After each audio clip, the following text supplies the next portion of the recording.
Was there any way for me to know how frightening those 4 words were at the time? Maybe somewhere in my chest, my heart already knew what my mind refused to understand. Like any mother would do, I got on my knees. "Let me see," I said. And when he obeyed, the air in the room seemed to thicken around me.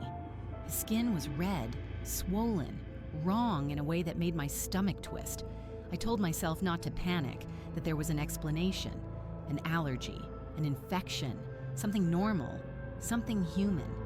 But deep down, a shadow of memory stirred. Something my grandmother once said when I was little. Some sicknesses aren't of this world. I shook the thought off. I was a rational woman. I called the doctor, packed a small bag, and drove. Every red light felt like an eternity. My son sat quietly in the back seat, his little hands clutching a stuffed bear. He didn't cry, didn't complain, only looked out the window as though he saw something there and something following us. At the clinic, everything smelled like disinfectant and fear. The doctor's face changed after one look. He spoke softly, but his eyes weren't calm. When he sent my son out of the room, I knew it was bad. I thought I'd faint when he said the words ultrasound and tumor, but I held it together because mothers don't get to break down. The next morning, we met Dr. Jasper Harris. I remember his cold hands, his too perfect smile, the way his office lights flickered as he spoke. He told me it would be quick, painless. He told me not to worry. But as they wheeled my son into that white, humming room, I swear I saw the light above the door dim, like the power in the whole building was being drained into that one space. When Dr. Harris came back, his face was pale as snow. "Come with me," he said, and led me into the viewing room. I didn't breathe when I saw the ultrasound. The screen was filled with white static shapes, not fluid, not solid. Something moving. He said tumors, but his voice was shaking. He didn't look at me when he said the word surgery. That night, I dreamed of wires, thin silver threads twisting through flesh like roots searching for the sun. I woke up to my son whimpering in his sleep. The day of the operation, I stood by his side as the mask went over his face. He looked so small beneath the blinding lights. "I want you with me," he whispered, and I stayed. When the scalpel touched him, the air changed again. The fluorescent lights flickered, once, twice, and went out. Someone gasped. The backup generator kicked in, humming low and sickly. I heard the sound, wet, squirming, alive. The surgeon said something I couldn't hear, and then a nurse screamed. I tried to move forward, but someone pushed me back. There was a smell. Not blood, but something metallic and rotten, like earth after lightning. And then blackness.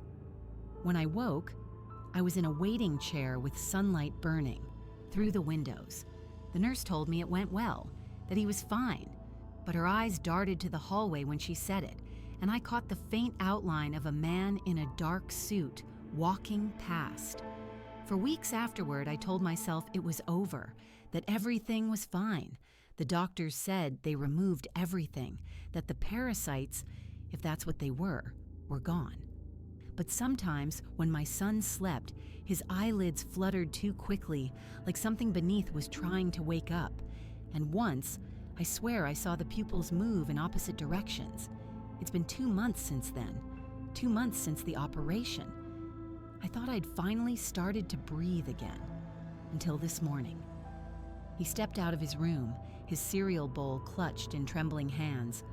"Mommy?" he said softly, his eyes bloodshot and glossy.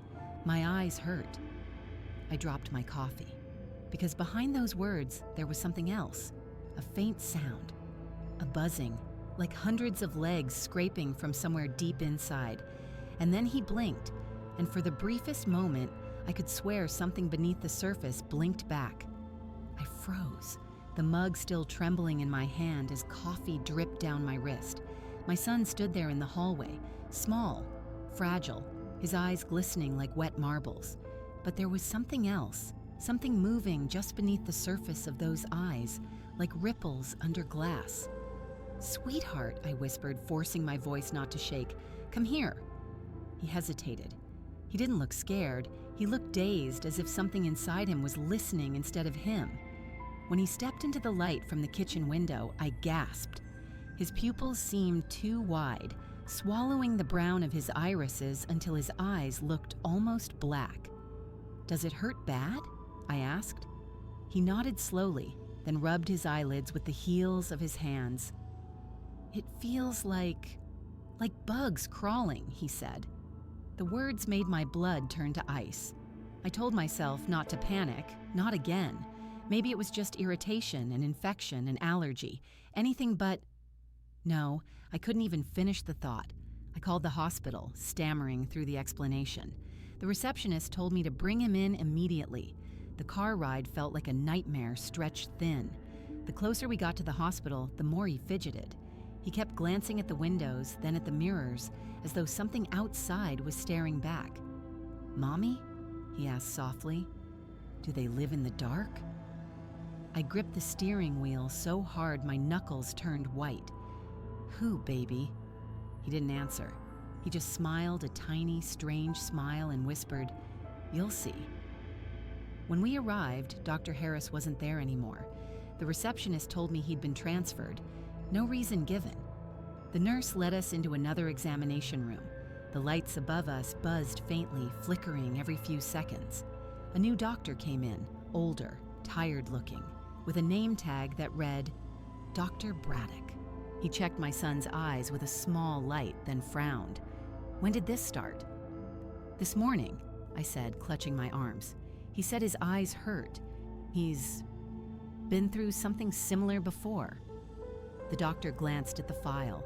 His brow furrowed deeper. "The parasitic incident?" I nodded. He didn't say anything else, just leaned close again, peering into my son's eyes. I could see the reflection of the light dancing across the glossy surface. Then he flinched. "What is it?"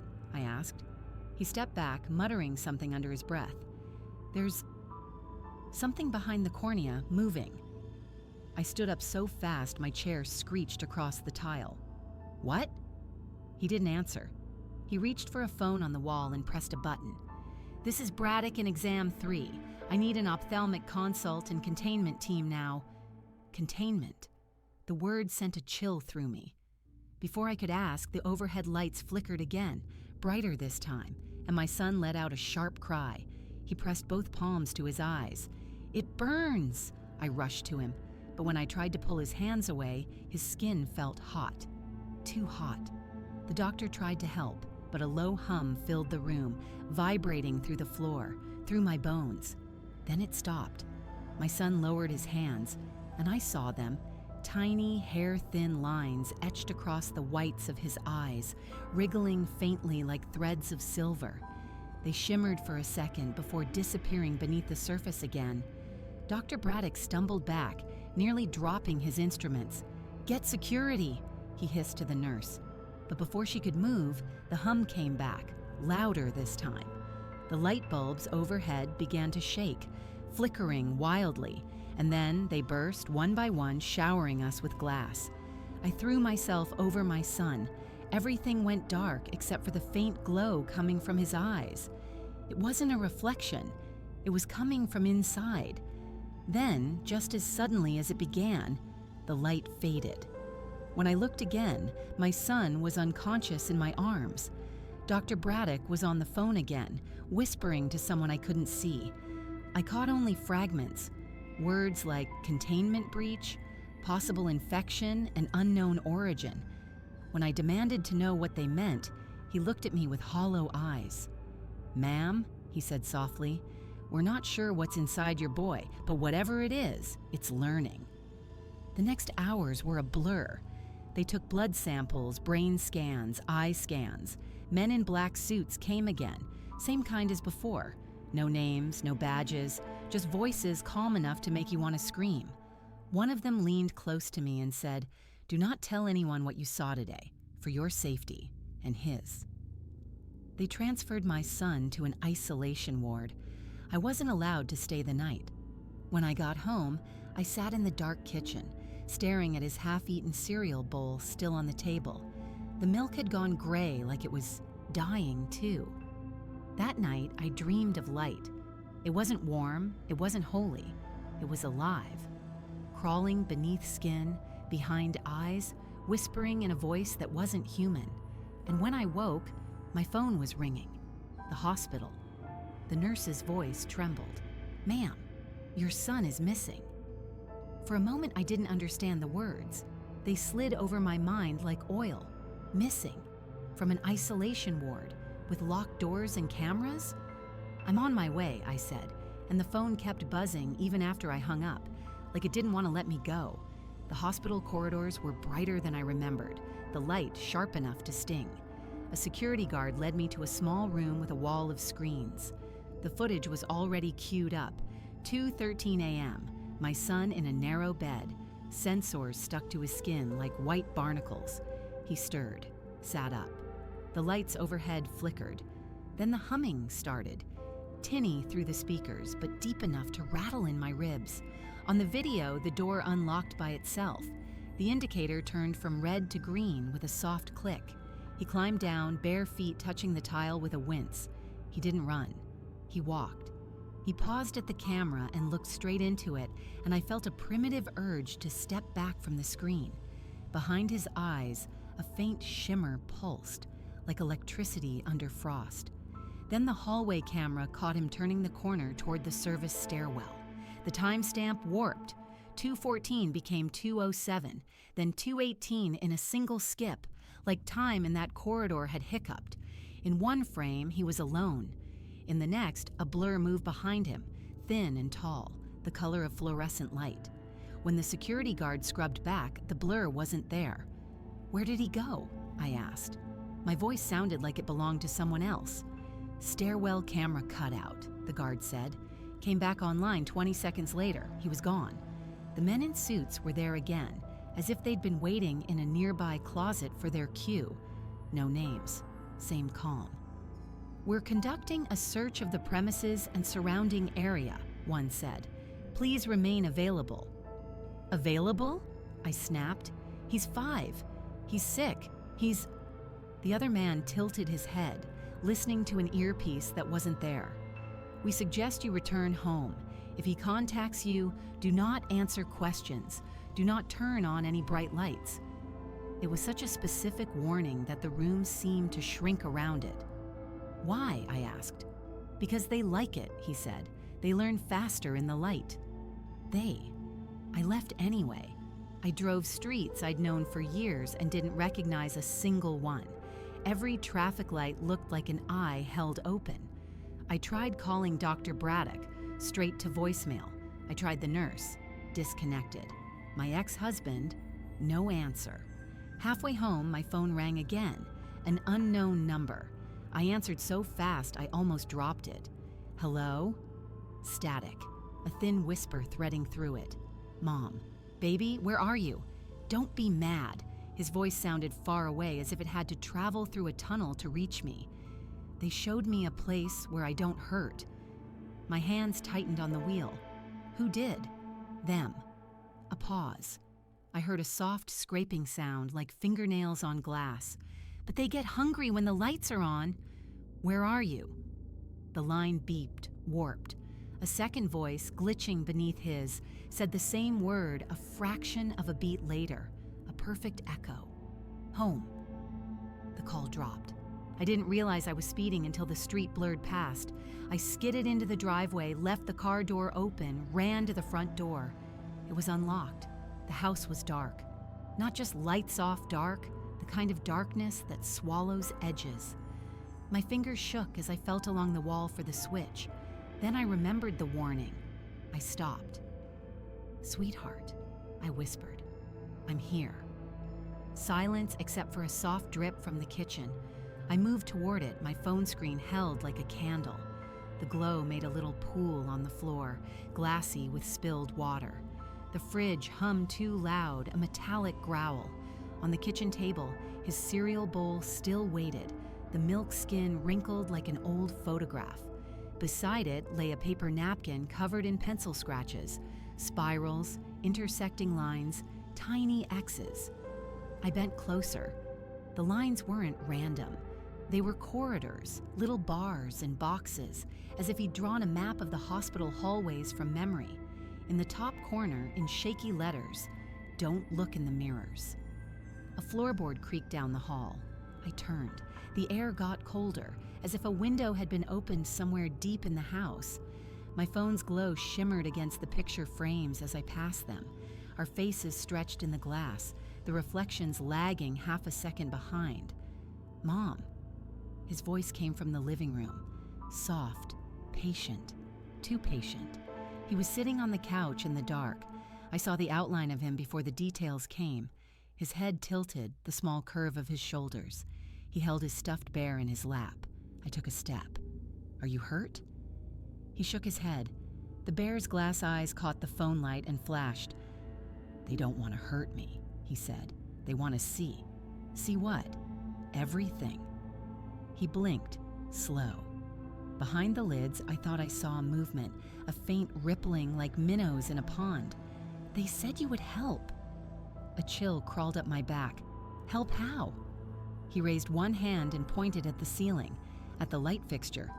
"Turn it on." Every instinct in me screamed no. "Why?" "So they can come out." He smiled, a tiny practiced smile that didn't belong to him. "They get stuck when it's dark." The hum started again, low as a purr. Somewhere in the house, the bathroom fan switched on by itself. The fridge grew louder. The phone in my hand flickered, and for a heartbeat, the screen showed, not my home screen, but the hospital hallway.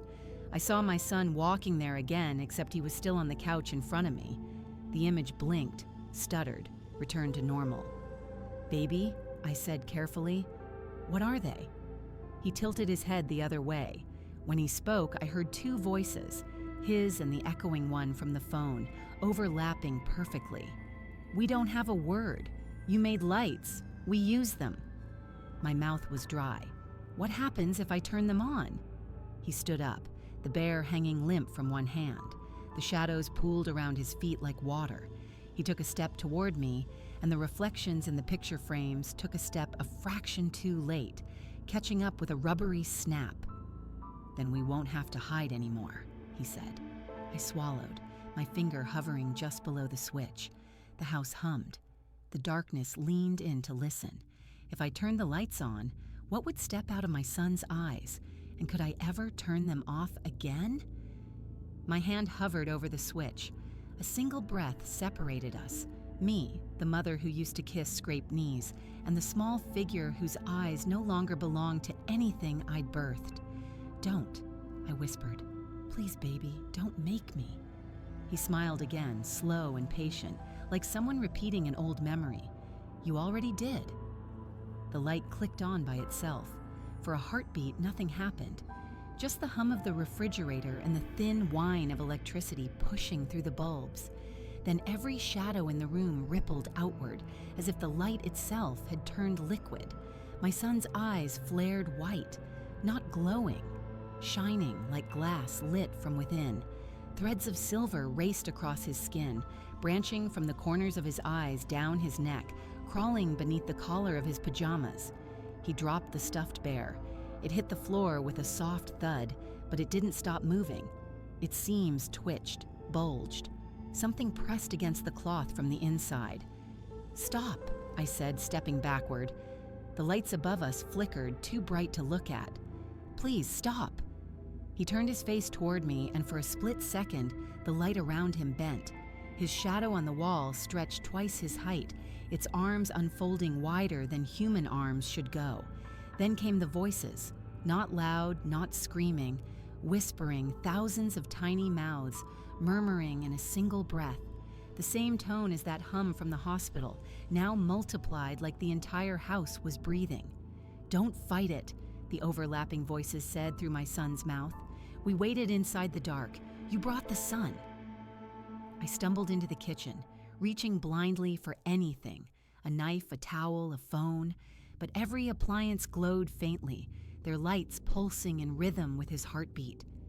My phone on the counter lit up, the screen flashing images faster than thought. X-rays, blood vessels, satellite maps, a child's drawing of two eyes in the sky. Behind me, the bear split down the middle with a soft tearing sound. What crawled out wasn't solid. It looked like heat distortion, a shimmer that twisted the air into ribbons. Wherever it passed, the linoleum browned and peeled as if burned by invisible sunlight. I ran. The hallway seemed longer than before, stretching as I moved. Each bulb overhead burst as I passed it, leaving me in trailing darkness. I slammed my shoulder against the front door, but it wouldn't open.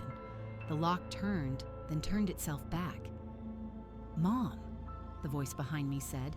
His voice, and not. "It hurts when you run."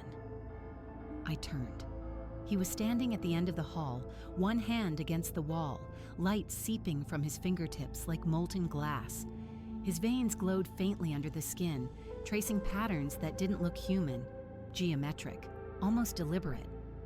I grabbed the nearest thing, the framed photo of us from before, the beach, the sunlight, the smile. I threw it at the light switch. The bulb shattered. Darkness rushed in like water filling a vacuum. The whispers cut off mid-word. The hum stopped. I could hear only my own breathing. "Mom!"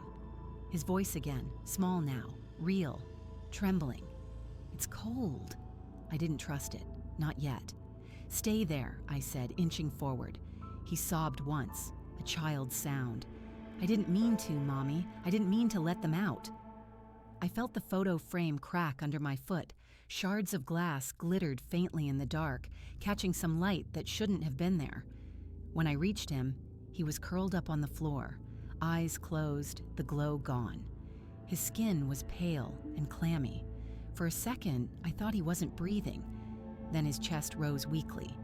I wrapped him in a blanket and sat there on the cold tile until the sun began to edge through the blinds. Daylight should have felt safe. It didn't. When I finally dared to open my eyes fully, I saw the walls, thin branching marks traced along the plaster, silver like veins of mercury running just beneath the paint. They pulsed once, faintly, as though the house itself was breathing with him. The power was out. No electricity, no humming, no phones, but the air was still thick with static, prickling against my skin. Outside, across the street, every other house had its lights on. Every bulb, every room, shining bright even in the daylight. And from one window to the next, I could see them. Shapes moving slowly behind the curtains. Not people, but outlines of people, flickering like afterimages on old film. Somewhere deep inside the house, something clicked. It was the light switch in the basement. I stared at the doorway leading down, dark, silent, waiting. My son stirred in my arms, whispering through cracked lips. "They don't like staying underground for long. If I go down there, what will I find waiting in the light?" The sound came again, click, from the belly of the house. Not loud, just certain, as if a finger I couldn't see kept testing the switch. I tucked my son tighter in the blanket and stood. "Stay upstairs," I whispered. He didn't open his eyes. "They don't like staying underground for long," he murmured, the words sliding over each other like scales. I crept to the basement door. Cold draft, a smell like wet coins. The stairs went down into a rectangle of bright, steady light that didn't belong to my home. Too white, too clean. The kind of hospital glare that erases shadows rather than casting them. Halfway down, the hairs on my arms lifted. The bulbs along the joists hummed softly in tune with each other, a choir without breath. Dust floated like snow, each mote hanging in place just a fraction too long before it settled, as though time was syrup here. At the bottom, I stopped. Every bulb was on, but that wasn't what tightened my throat. Something moved inside them, not shapes, not bugs, more like threads, filaments coiling in slow spirals as if the glass itself had grown veins. "Hello?" I said before I could stop myself. The bulbs brightened in unison. I flinched and turned toward the breaker panel. Its metal door was warm under my palm, vibrating faintly like a sleeping animal. Someone, me, had scrawled a sticky note on it long ago, "Don't touch." I peeled it back with shaking fingers and swung the door open. The breakers weren't labeled with rooms anymore. They'd been relabeled in pencil. Eyelids, reflections, stairs, Hall AB. In the corner of the metal box, the dust had been disturbed into a spiral pattern that matched my son's napkin drawing exactly. I reached for the main switch. "Don't." The voice came from behind me. My son's voice, but it carried a second tone, a thin bell note. I spun. He was on the last step, blanket dragging, eyes still closed. "How did you—" "The door wanted me," he said, and to my horror, the basement door above swung itself shut with a gentle click. Something pinged softly across the room. An old CRT television sat on a shelf along the back wall, unplugged since the move. Its convex screen glowed faintly with static light, like a held breath. The picture sharpened, a hallway, a bed, a small body under white sheets. My stomach fell. It was his isolation room at the hospital, seen from a ceiling angle. The timestamp at the corner stuttered, blurred, and then steadied on 2:13 a.m. I stepped between my son and the screen, and the image flickered to a different angle. A view down our basement stairs from behind me, as if a second camera were filming from the ceiling directly above. But there was nothing there. Only bare beams, wire, glass. The bulbs brightened. In the TV's curved glass, I saw our reflections, only the reflections were wrong by half a second, lagging. When I moved, we in the glass took a beat to keep up.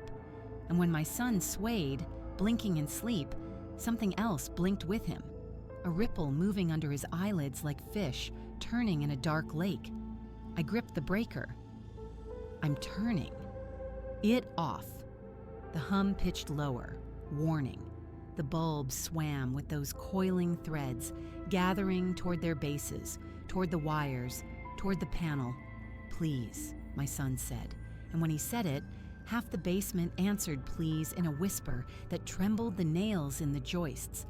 I snapped the main. The light didn't die. For one terrible second, it pulsed brighter, fighting. Then, like an exhalation after a held breath, the bulbs went black. The CRT screen shrank to a thin white point and blinked out.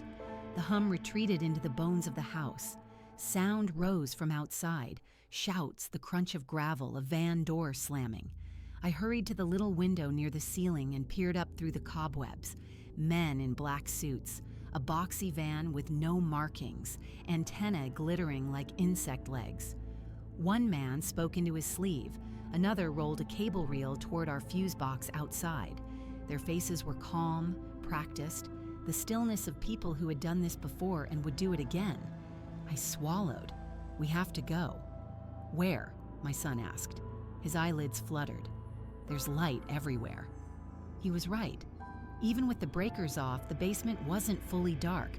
Something like moonlight, thin and metallic, was leaking from under the panel door, tracing delicate lines along the concrete like frost. I pried the panel wider. Inside, the empty space behind the breakers wasn't empty. A thin film stretched across the back wall, taut as a drum, tinted like old mercury. It had depth. When I leaned closer, I saw motion under its surface. Corridors, doors, a bed, a little boy walking with bare feet toward a stairwell. Not a reflection, a network. "Pathways," I whispered. "You're using the light like tunnels." My son nodded, eyes still shut. They were hungry. It hurts to keep them.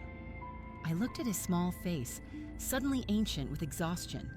Rage surged up beneath my fear, a clean, angry heat. "Then they can find another way." From upstairs, a heavy thud, then a measured knock at the front door. "Ma'am," the muffled voice floated down the vents. "We need to check on your son. Please stay where you are." The TV screen, unplugged, blinked on again. Not the hallway this time. An office. Dr. Harris sat in front of a desk under bad lighting, looking into the camera with eyes rimmed in red. He spoke without sound. His hands trembled. He lifted a page to the lens. PHOTOPHAGE. Another page. learn in light, travel in reflections. Another, don't feed, reduce lux. The final page shook so hard the letters blurred. They like children because eyes are wet. The picture flared and froze mid-frame. The tube went dark. Another knock, closer now. Not the front door, the basement door. A gloved hand tried the knob, rattled it. "Ma'am, power irregularities reported. Please open." I wrapped my hand in my sleeve and reached into the panel. The film was cool and flexed inland at my touch, like water resisting. I grabbed a handful of the wire bundle and pulled. The film trembled. The bulbs above us, dead, flickered once. A reflex. The film pulled back, and I saw something shift deeper inside, as if a crowd had taken one step closer. The basement door creaked. A strip of warm hallway light edged in, razor thin. "Don't look," my son whispered. The men spoke softly through the crack. "He's in an unsafe condition. You don't understand what's riding him. Let us help before it blooms." Blooms? I yanked again. The main line tore free with a hot sting across my palm. The film shuddered. A silver bead swelled at its center, quivered, and then burst without sound, scattering a mist of glitter that didn't fall so much as vanish. Everything went perfectly, horribly quiet. Then, from the top of the stairs, a new light appeared. No bulb. It hovered like a coin over water, flat and bright. It cast no shadow. It began to slide down, step by step, as if searching for a face. Behind me, my son opened his eyes. They weren't glowing now. They were just eyes. Tired, glassy, human. But in their reflection, I saw that hovering circle coming nearer. And in that reflection, I saw something else looking back. A tall shape, thin as a wire, wearing my son's outline like a coat it hadn't yet learned to move in. I gathered him up and pressed his face to my shoulder to hide his sight. "Close your eyes," I begged. "Don't give them anything." Upstairs, the men's voices sharpened, a boot planted on the stair. The hovering light drifted lower, as patient as a falling leaf. If the only light left in the house is the one that lives behind my child's eyes, what happens when he finally blinks? For a long moment, neither of us moved. The silence had a weight to it, as if the air itself were waiting for a decision. Then the hovering light thinned, wavered, and vanished. The men's voices upstairs grew muffled, their footsteps fading toward the porch, and I realized they hadn't opened the door after all. Maybe they'd never been inside. Maybe they'd never been there at all. I carried my son up the stairs, every creak of wood sounding like breath. When we reached the hallway, the house felt smaller, ceilings lower, angles wrong. The clock on the wall ticked twice for every second. I wasn't sure if it was broken or if I was. He stirred in my arms. "It's quiet," he whispered. "Yes," I said. "It's quiet now." But the quiet didn't comfort me. It pressed against my ears until I could hear my own pulse. I laid him on the couch and sat beside him. The morning light leaking through the blinds looked gray, uncertain. I kept watching it, waiting for it to move differently, to reveal something. It never did. The longer I stared, the more I wondered if the house was really dark at all, or if I'd simply stopped seeing properly. Every reflection, on the glass of a picture frame, on the dull shine of the doorknob, held a faint shimmer, like the world was trying to remember what it used to be. I called out to no one. "You can't have him. He's mine." The sound of my voice frightened me. The next days blurred. The power stayed off. I kept the curtains drawn, moving through rooms by memory. The world outside sounded distant. Cars, wind, the occasional voice, but none of it reached me. When I looked through the crack of the curtain, the street seemed abandoned, the houses too still, their windows coated with a soft glow like frost. I started talking to myself to prove I could still hear a human voice. Sometimes I answered. My son slept most of the time. When he woke, his words were strange. "They're resting now. They're listening to you." I told him it was a dream. He smiled. The the small kind of smile children give when they know adults are lying to make them feel safe. At night, I wrote down what happened, but in the morning, the paper was blank again. Maybe I never wrote anything. Maybe I only imagined the pen moving. I began to feel the hum again, not in the air, but in my chest, like my heartbeat was keeping time with something beneath the house. Each pulse left an echo. Sometimes I'd turn and see movement in my peripheral vision, a glow at the edge of a mirror, a flicker inside a glass of water. It was always gone when I faced it. The more I stayed in darkness, the more I saw light where it shouldn't be. Yesterday, I found a note on the refrigerator door, written in a hand that looked like mine but wasn't. When you see them clearly, they see you back. I don't remember writing it. Today, my son woke without me touching him. He sat upright and said, "They want to go home." "Where is home?" I asked. He pointed to the window. Everywhere the light touches. I almost opened the curtain to look, but something inside me whispered, "Don't." The whisper sounded like my own voice. So I sit here now, half in shadow, half in the pale glow that leaks through the blinds. I'm trying to decide whether I'm protecting him from the world or the world from him. The clock has stopped again. I can't tell if it's morning or night. He's standing at the window now, fingers on the cord that keeps the blinds shut. "Mom," he says softly, "they're asking if you remember the first light you ever saw." And for the first time in days, I can't tell if he's really speaking or if the house has learned how to use his voice. The question hung in the air like dust caught in a sunbeam. The first light you ever saw. For a moment, I couldn't breathe. I tried to remember a delivery room, a nurse, a lamp overhead. But every time I reached for the image, it slid away, replaced by another, something deeper, older, buried behind language. I told myself it was nonsense, a trick of exhaustion. Yet the more I denied it, the clearer it became. Flashes, fragments, that same colorless radiance I'd seen in the basement bulbs. Not white, not warm, something that only pretended to be light. "Sweetheart," I said, "come away from the window." He didn't move. His reflection on the glass turned toward me, even though his body didn't. It smiled faintly, a beat late, the way reflections had been doing since that night. I blinked hard, and both versions of him stood still again. After he went to sleep, I sat on the floor beside the couch. The hum inside me was steady now, low and constant, like a second heartbeat under my own. Every time I closed my eyes, I saw after images. Tiny shapes burned into my vision, the outlines of letters. At first I thought they spelled help, but then I realized they formed my own name. It's easy to blame fear on the things outside you. Much harder when you start to wonder if you've built the thing yourself. I tried to retrace everything logically. Strange symptoms, a frightened mother, doctors, government agents, words like PHOTOPHAGE. If I lined them up, they almost made sense until I reached the spaces between them, the gaps that shouldn't exist, whole hours missing from memory, days that felt folded in half. Maybe trauma does that, I told myself. Maybe it edits time to protect you. But when I looked at the photo on the mantle, me holding my newborn son, I noticed something wrong.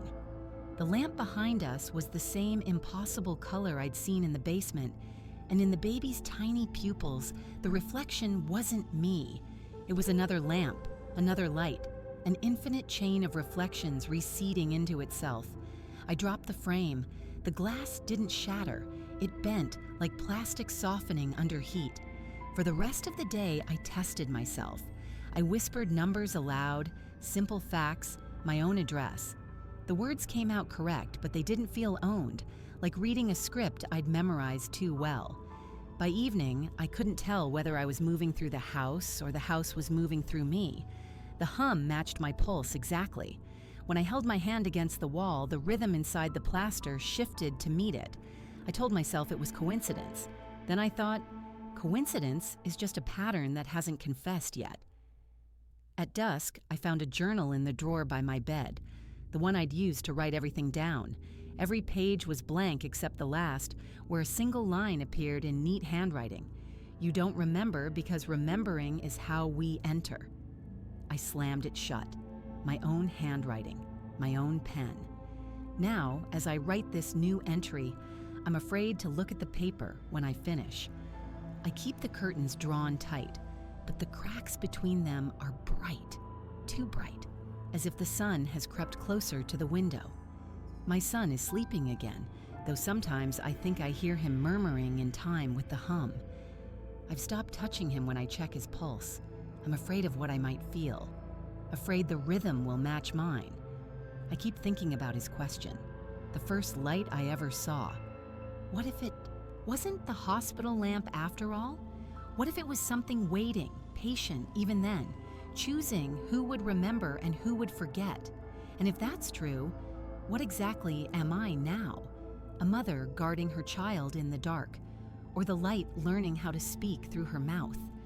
I keep hearing the house breathe. It starts in the quiet moments, between the tick of the clock and the next heartbeat, an inhale that isn't mine. At first I thought it was the wind through the vents, but then the rhythm began to match the pulse in my throat. Now it sounds like the whole structure is practicing how to be alive. My son sleeps in the next room, or he pretends to.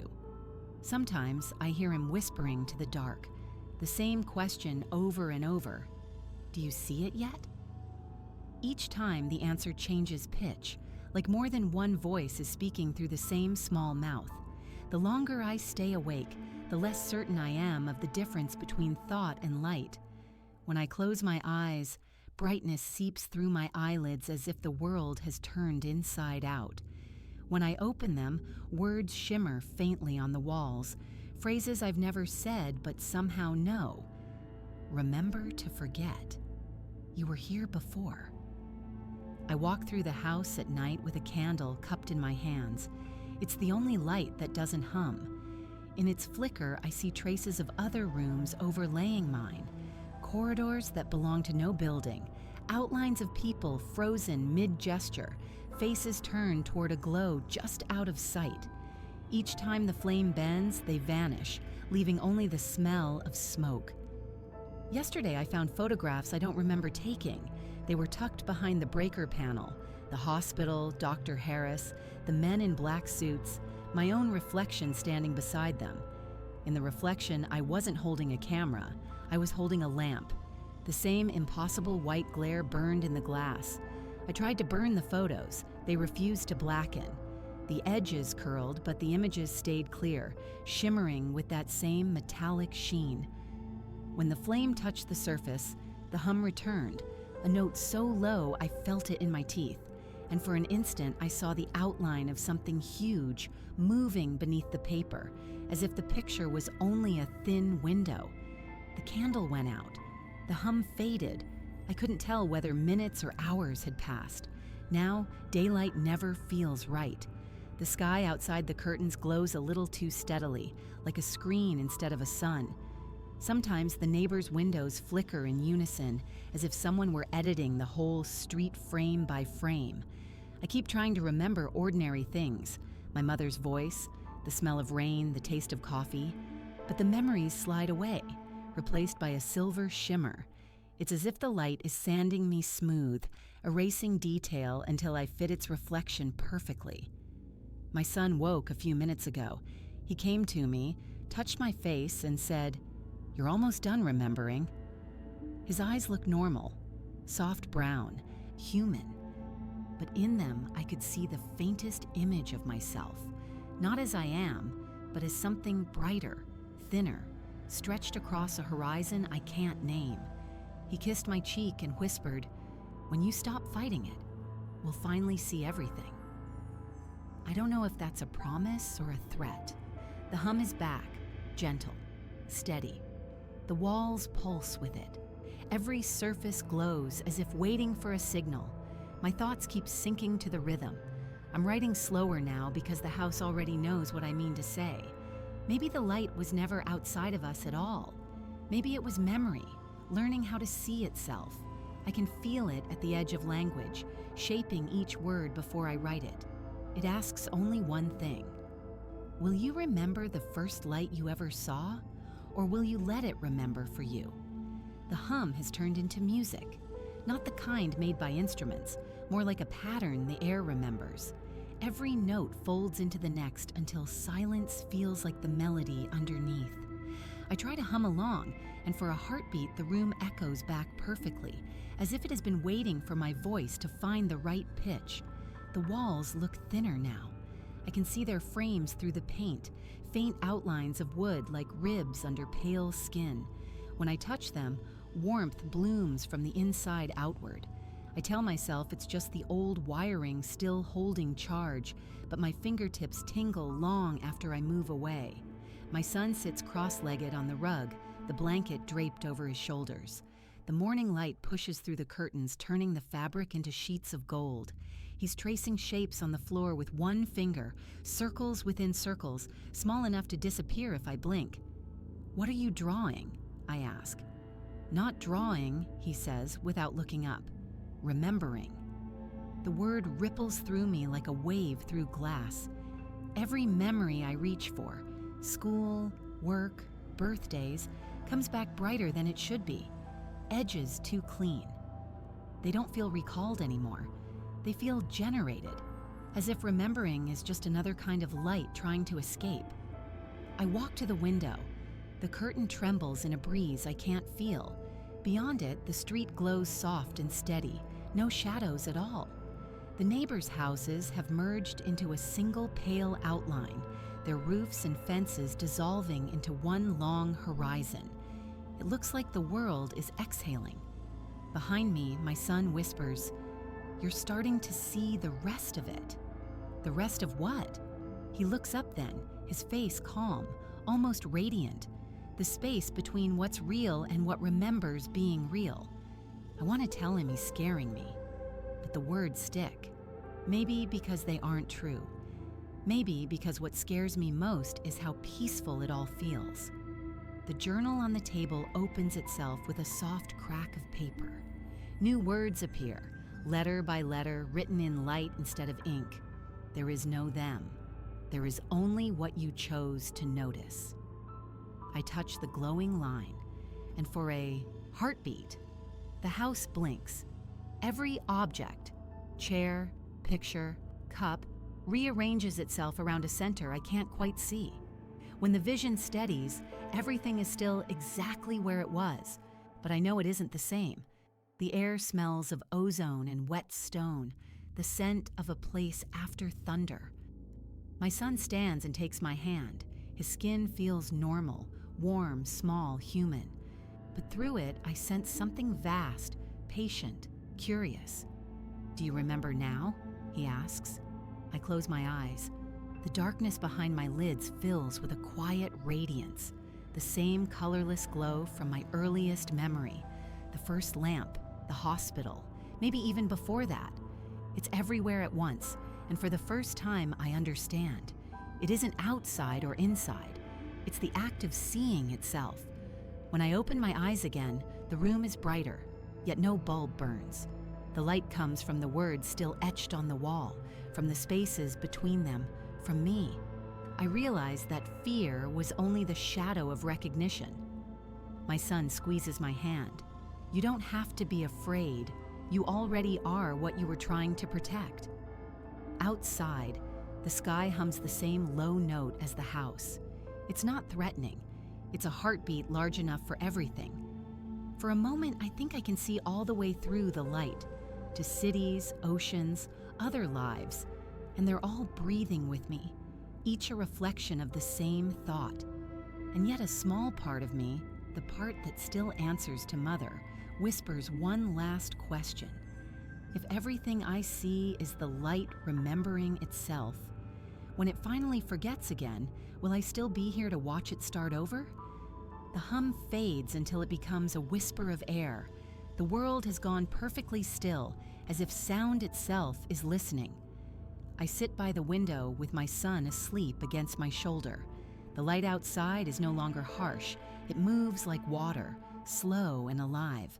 Every shape glows from within: trees, houses, clouds, each one a thin layer of brightness folded over memory. It feels less like morning and more like waking. When I blink, the living room shimmers between two versions of itself. In one, dust floats in sunlight. In the other, the space is wider, endless, full of pale outlines, rooms and stairways that might belong to other lives, all woven through this one like threads in glass. For an instant, I can hear them breathing too. I think about how long I've been afraid of seeing. Maybe all fear is just the light trying to remember its shape. Maybe motherhood is the same thing, guarding something fragile until it learns to shine on its own. I whisper, "What happens now?" The air answers by dimming slightly, like the universe exhaling. My son stirs, opens his eyes. They look normal again, but the reflection inside them is vast. I see the same horizon I saw in the basement film, the endless corridors of radiance stretching away into forever. "We wait," he says softly, "until it forgets again. Then we teach it our names." The words settle in me with strange calm. Outside, the glow thins into ordinary daylight. Birds begin to sing, small and real. The house looks the way it always has, paint peeling, pictures crooked, but the quiet carries a heartbeat I can still feel under the floorboards. I stand, open the door, and step onto the porch. The sky is pale blue. Cars hum in the distance. Everything looks perfectly normal, and yet every reflection, the window glass, a puddle on the walkway, the chrome of a passing car, shows the same thing. Me and my son standing in a light that isn't in this world, watching ourselves from the other side. The hum returns for just a breath, like a pulse checking itself, and then disappears. Maybe that's all reality ever was, a rhythm shared between what remembers and what's being remembered. The wind shifts. Somewhere far away, a lamp flickers on. I turn to my son and ask the only question left. When it remembers us next time, will we still remember ourselves?